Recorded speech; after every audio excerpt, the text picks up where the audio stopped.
Dari arah manapun tetap kita seperti dikelilingi gunung dan kayak ada kebun-kebunnya cukup besar, dia terus kayak ada bambu-bambunya banyak. Ya sama lah kalau misalnya Mas Anton atau kita itu pergi ke wilayah Bogor, itu situasinya ya seperti itu. Di depan sana nggak jauh dari tanjakan itu kayak semacam ada pagar bambu, dalamnya itu kayak kompleks dan itu banyak rumah, banyak bangunan, dan ada satu bangunan yang paling besar di antara yang lainnya. Kita dibawa ke tempat yang agak tinggi dari situ. Itu seperti ada pagar-pagar ya, pagar-pagar kalau nggak salah saya juga pagar bambu yang mengelilingi itu. Nah itu mungkin yang dimaksud Mas Anton. Istana yang menurut catatan Portugis itu kan ada panca prasada, jadi berarti ada 5, kayak ada 5 bangunan lah, 5 keraton yang ada di situ, 5 keraton besar. Nah, yang Ua lihat di situ, apakah ada itu bangunan itu? Jadi gambaran besar kawasan istana itu seperti apa?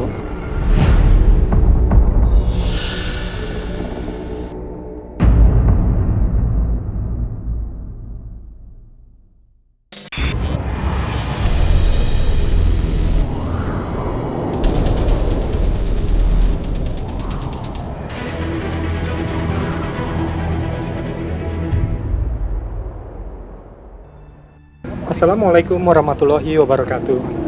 Kembali lagi bersama kami di Time Travel. Nah Sobat Time Travel, saat ini kita masih bersama dengan Wak Dewi, Alif. Gimana kabarnya kalian? Alhamdulillah baik Mas. Nah Sobat Time Travel, semoga selalu dalam keadaan yang sehat juga. Amin. Dan dalam keadaan yang baik-baik saja, dalam lindungan Tuhan Yang Maha Esa. Nah Sobat Time Travel, di episode kali ini kita akan membahas satu cerita di masa lampau menuju ke satu daerah di Tatar Sunda. Nah, Sobat Time Travel, saat ini kita sedang berada di Cafe Tosik ya, yang ada di daerah Sawangan ya. Nah, mungkin Sobat Time Travel yang ada di kawasan seputar Sawangan, Cinere, Parung Bingung tepatnya. Iya.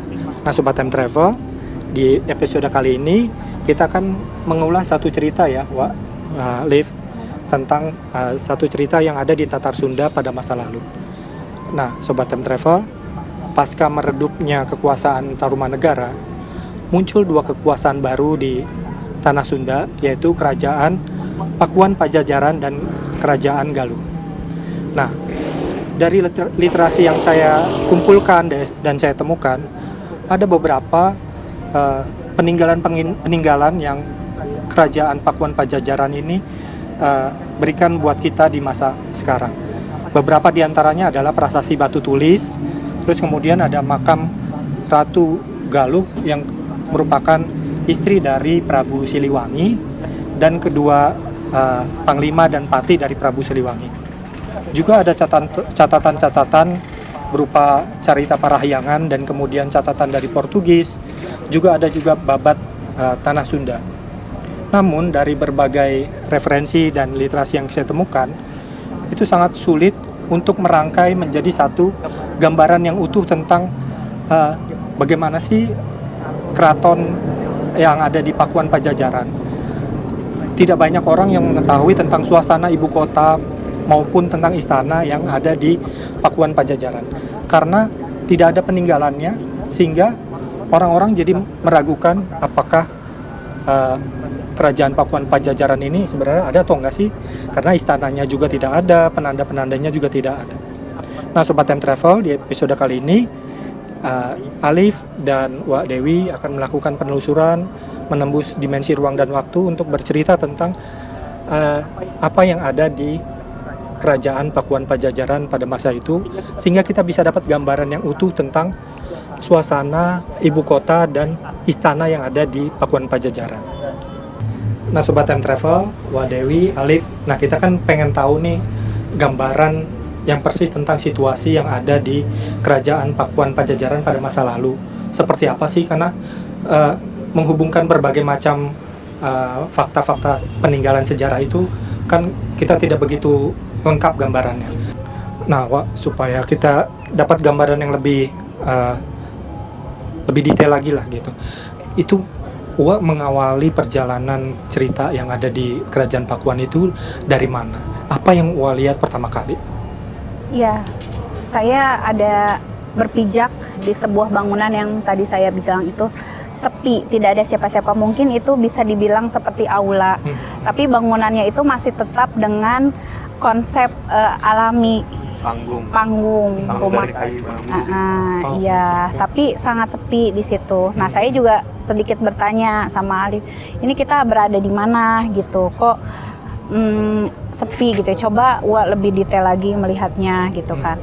Ternyata memang dia itu seperti tempat aula ya, pertemuan mungkin itu dari para raja atau ada tamu atau mungkin guru-guru besar gitu. Mereka berkumpulnya di situ dan itu mungkin bisa sebuah menjadi konferensi ya kalau pada saat sekarang. Cuman mereka kan sistemnya masih pada duduk aja gelar gitu ya, nggak ada meja atau apa. Jadi iya lebih lesehan. Jadi di situ tempat mereka berkumpul. Nah itu pada saat pertamanya. Nah, terus apalagi yang setelah dari situ Wah diperlihatkan apa? Karena kan tadi kan kosong Wah ceritakan, nggak ada orang, nggak ada apa. Terus apalagi Wah yang Wah lihat setelah dari bangunan itu? Ya itu saya melihat dari luarnya itu banyak ya, ada seperti batu tulis, batu yang berbentuk agak besar. Ya mungkin ada penandanya itu di situ ya, ada seperti tulisan-tulisan. Saya juga kurang paham itu apa artinya. Nah saya juga nggak mau terlalu detail melihatnya. Akhirnya di jalan aja kita ke bangunan-bangunannya yang di luar dari situ. Kita mau lihat lagi, jalan lagi. Nah di situ saya dihadapkan pada jalan yang sangat lurus gitu. Nah tiba-tiba ya di samping kanan kiri saya sama seperti ada pepohonan gitu ya. Ada sama persawahan juga di saat itu. Sebenarnya ini tidak terlalu beda dengan zaman Galuh. Tapi memang lebih, ternyata pas saya sudah lihat rumah-rumahnya itu lebih terkonsepnya lebih ke zaman sekarang itu seperti komplek ya. Ya kalau pada zaman Galuh pun udah sama. Maksudnya yang lebih tersentuh itu kan seperti keratonnya ya. Kalau ini rumah-rumah penduduknya juga sudah ada sedikit sentuhan modernisasi lah. Ada coraknya. Walaupun istilahnya tetap terbuat dari kayu, dari batu. Dia di bawahnya itu penyangganya itu udah ada terbuat dari batu ya Pak. Iya, jadi pondasinya itu udah ada. Kalau dulu kan berblek ya dari kayu. Kalau ini dia udah ada. Nah orang-orang di situ juga kita pengen tahu, dilihat kan ada yang sedang bercocok tanam gitu, ada yang mereka juga lagi bertani lah kebanyakan pada saat itu mereka lebih bertani juga. Dan pakaian-pakaiannya juga nggak jauh beda sama semasa Galuh itu, tapi ini lebih ada panjang gitu. Dia lebih ke coraknya, ada corak gitu ya, tidak lurus warna krem atau itu udah ada hitam gitu ya, mereka pakai pakaian gitu, pakai camping di situ udah ada yang kelihatan. Perempuannya juga udah ada yang pakai tudung, bukan jilbab tapi tudung gitu. Gitu, kain penutup. Nah kalau dari literasinya itu kan istana yang menurut catatan Portugis itu kan ada panca prasada, jadi berarti ada 5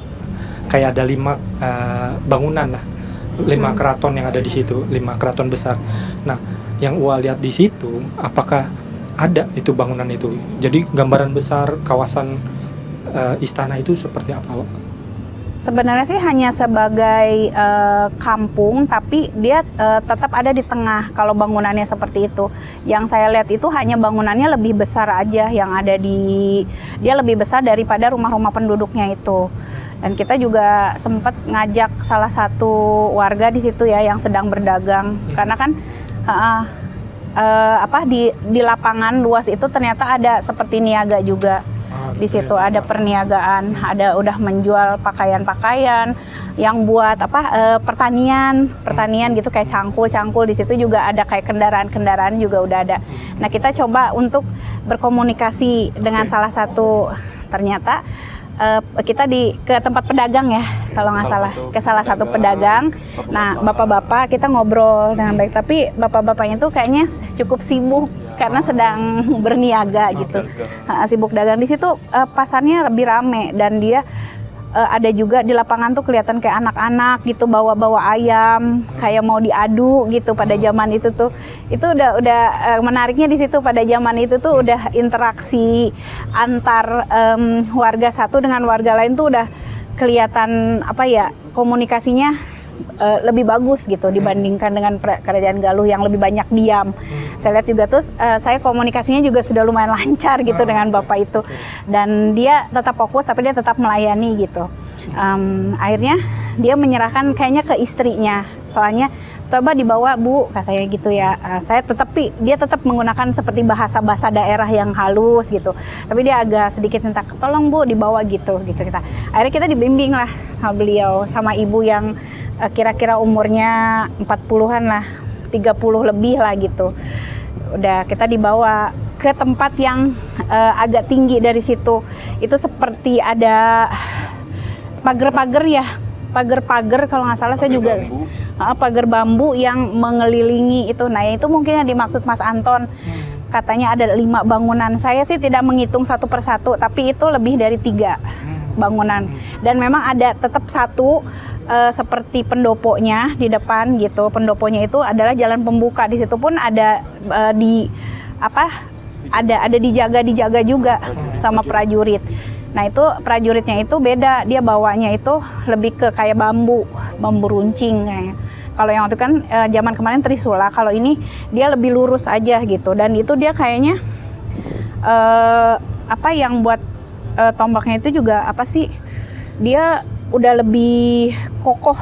Kalau kemarin kan kecil, kalau ini dia lebih agak besar gitu ya. Jadi tongkat toya tombak. Matanya juga ada. Iya ada matanya di atasnya. Tapi juga pakaiannya juga kayak langsing kan juga mirip-mirip. Lah kalau yang itunya rakyatnya begitu. Tetap kalau kerajaan itu tetap dia pakai kain dan pakai aksesoris. Enggak, pokoknya yang dipaparkan orang zaman sekarang bahwa kerajaan itu seperti itu hampir sama adanya seperti itu. Seperti yang di kita tinular atau apa ya. Pakaiannya emang hampir sama seperti itu kalau di kerajaan ini. Nah, kalau dari temuan-temuan sejarahnya di Kota Bogor itu kan ada kayak parit-parit ya, yang menandakan bahwa itu sebuah kawasan istana atau kerajaan gitu. Nah, Alif melihat nggak bayangan besar kawasan istana yang ada di Pakuan Pajajaran? Dari apa yang gua sampaikan tadi, nambahin aja ya. Jadi ketika dari wilayah pasar, ya kan, minta tolong anterin sama salah seorang warga, bapak-bapak itu terus minta tolong ke ibunya atau istrinya, kita dianterin. Itu sebenarnya jalannya cukup jauh Mas, dari lokasi kayak pasar itu, lewatin kayak ladang, sawah dan sebagainya, dan itu hamparan di sekeliling itu kayak pegunungan, udaranya sejuk. Nah, sampai ada di satu lokasi itu agak nanjak kayak landai tapi nanjaknya, sampai udah agak datar di depan sana. Nggak jauh dari tanjakan itu kayak semacam ada pagar bambu, dalamnya itu kayak kompleks dan itu banyak rumah, banyak bangunan, dan ada satu bangunan yang paling besar di antara yang lainnya. Bentuk bangunannya pun juga kurang lebih sama kan, sama yang di zaman Galuh, bentuknya atasnya kayak silindris, hampir mirip. Cuman ini lebih yang tadi udah bilang di awal, lebih bercorak aja. Nah mungkin kalau menurut para sejarawan ada parit-parit itu, kalau saya pada saat itu kita ngelihatnya sebelum masuk ke wilayah kompleks itu memang nanjak. Mungkin di bawahnya kayak ada gimana sih namanya, nanjak, tetap ada kayak cekungannya lagi kali, atau mungkin di wilayah lainnya, sudut yang lainnya kita nggak ngelihat, mungkin ada memang ada parit yang dibentuk mungkin. Karena kita nggak ngelihat gitu. Karena kita ngelihatnya dari depan nih, gimana jawabannya gitu.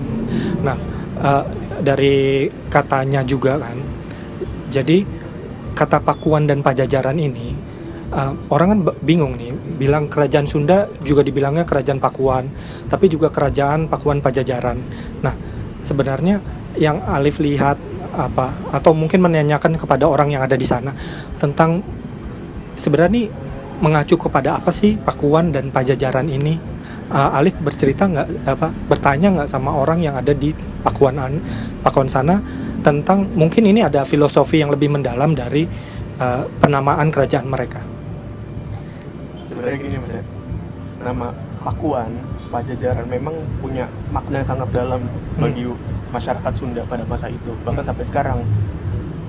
Dari informasi yang saya dapat ketika di sana, memang mungkin dinamakan sekarang Pakuan, dikenal sebagai Pakuan karena mungkin bisa jadi ada tumbuh-tumbuhan Pakuan. Ya. Menurut sejarah kan begitu. Tapi mungkin ada makna yang lebih dalam lagi filosofinya. Pakuan mungkin bisa berarti suatu daerah yang menjadi pasak, menjadi paku di wilayah tersebut maupun di wilayah sekitarnya. Karena menurut sejarah kan juga Pakuan luas wilayahnya. Dan Uwa sebenarnya nanya di sana, Uwa kan sempat nanya sebenarnya wilayah ini juga ada wilayah-wilayah yang lain kan, Uwa. Jadi kayak ini pusatnya, nah wilayah-wilayah yang lain itu ada. Jadi bersumber ke pusat ini. Mungkin disebut Pakuan, ya sebagai ini pakunya nih pusatnya. Pasaknya di situ. Dan arti Pajajaran mungkin aja karena sejajar. Iya, rumahnya berjajar. Jajaran gitu. Jajar ya mungkin rumahnya bisa sejajar dalam makna rumahnya ataupun dari filosofinya kayak semuanya ibaratnya semua makhluk hidup sama rata. Status sosial strata. Gitu. Kalau dalam bahasa yang lebih religius semua manusia itu sama. Yang membedakan mungkin tingkat spiritualitasnya mungkin begitu. Itu kurang lebih gitu. Mungkin Wadewi mau lanjutin ketika udah masuk ke kompleksnya kan gua ngeliat ada rumah yang gede, terus gua kan interaksi di sana juga, nanya ke ibu itu kan gimana segala macam ya. Kalau bisa ceritain. Ya, pas sudah masuk ke dalam perkomplekan itu kita minta diajak gitu ya.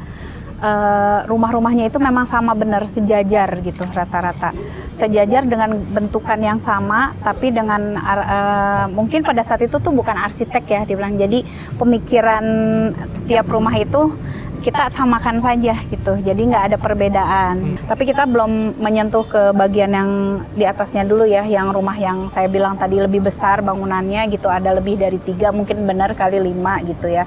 Nah di situ bagaimana sih sistem pemerintahan di situ? Saya juga nanya sama ibunya. Tapi kata ibunya itu saya di sini hanya rakyat biasa gitu. Jadi untuk tahu atau lebih ininya lebih baik kita misalnya melihat ke sana, dan di sana mungkin ada kayak pengawal atau apa gitu yang bisa ini. Di situ juga perempuan-perempuannya lebih sama juga mau ikut bekerja gitu dengannya. Jadi pokoknya antara laki-laki sama perempuan itu tuh dia sama, maksudnya sama rata. Iya, saling membantu. Jadi tidak ada, kalau pernah ada saya lihat di zaman apa gitu kan lebih banyak perempuannya untuk belajar gitu ya. Terus laki-lakinya bekerja yang lebih kasar gitu. Kalau di sini dia tidak. Jadi perempuannya ada yang dia juga sedang di sawah, terus dia juga berdagang gitu. Kalau di sistem perkampungannya atau perkotaannya seperti itu. Jadi kita belum menyentuh ke bagian istananya yang disebut istana karena memang cukup jadi datar perkampungannya itu seperti mengelilingi ada pusat. Jadi ya itu di tengah-tengah gitu yang nanti. Nah itu tetap dari arah manapun tetap kita seperti dikelilingi gunung dan kayak ada kebun-kebunnya cukup besar, dia tuh kayak ada bambu-bambunya banyak. Ya sama lah kalau misalnya Mas Anton atau kita itu pergi ke wilayah Bogor, itu situasinya ya seperti itu. Memang tempat yang cagar alam. Ya dibilangnya tuh seperti tempat cagar alam aja. Jadi udah fix bahwa mereka itu seperti perkampungan, pemukiman yang tersembunyi, tapi mereka punya kehidupan yang ramai di situ gitu. Jadi kehidupannya berkembang, ya tetap ada yang mengatur. Jadi mungkin orang akan lebih nggak mengenal itu sistem kerajaan karena mereka merasa hampir sama. Kerajaannya itu hanya mengatur bagaimana biar situasi di wilayah itu tuh tetap aman, tentram. Makanya dia tidak berpusat, jadi berpusat tetap satu, tapi dia tetap punya seperti di wilayah mana itu ada lagi. Jadi pemerintah itu jadi kayak di sekarang nih sistem Indonesia kan dia presiden tetap ada, tapi gubernur Jawa Barat, DKI itu ada. Nah sama lah, cuman mungkin beda bahasa di saat itu. Seperti jatuhnya tetap kerajaan. Jadi kayak kadipaten gitu. Iya, keraton ada gitu ya.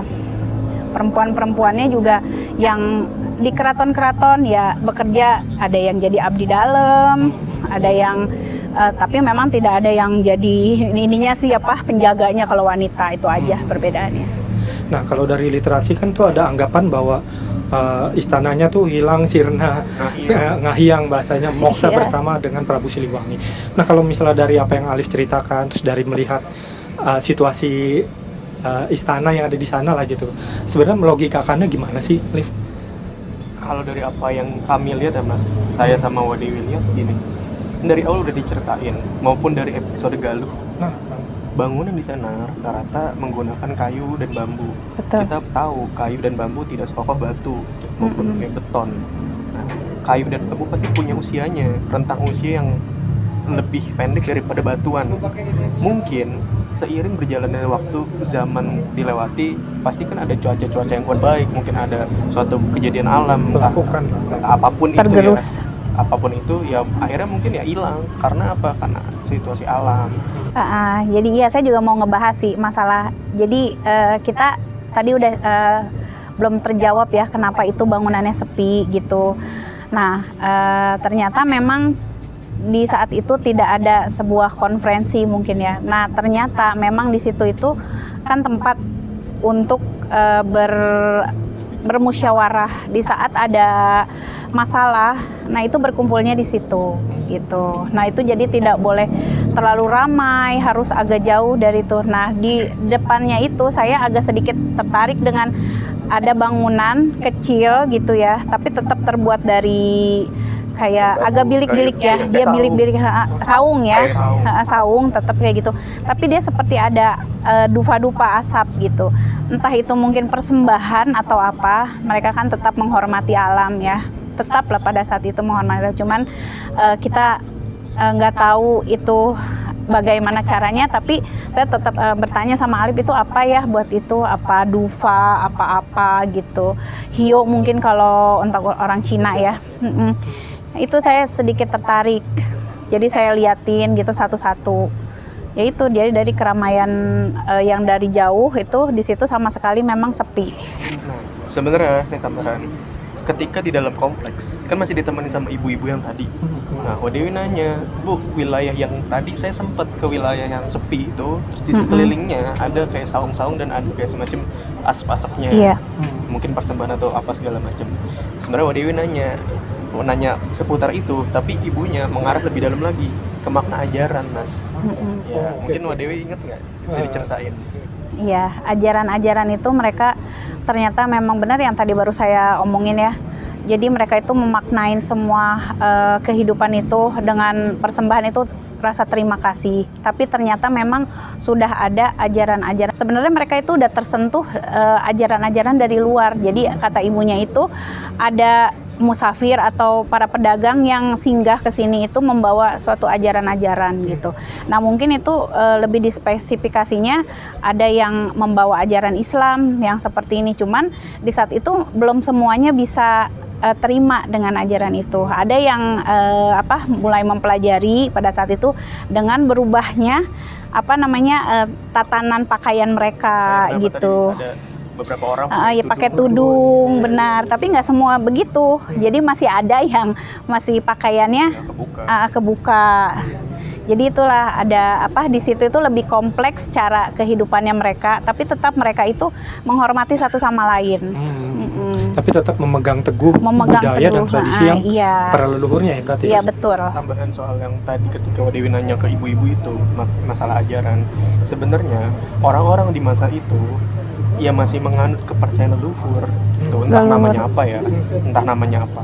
Tapi semuanya itu bermakna yang maha kuasa. Betul. Mereka semua meyakini bahwa adanya satu kekuatan yang maha kuasa gitu. Iya. Entah namanya apa, ya intinya Tuhan lah. Tuhan. Nah, dengan cara-cara itu sebenarnya sebagai benar tadi sebagai rasa terima kasih. Itu menurut ibunya begitu. Itu sebagai rasa terima kasih kepada alam dan kepada yang maha menciptakan, ibaratnya begitulah. Iya, di saat itu. Tapi ada ajaran-ajaran dari luar.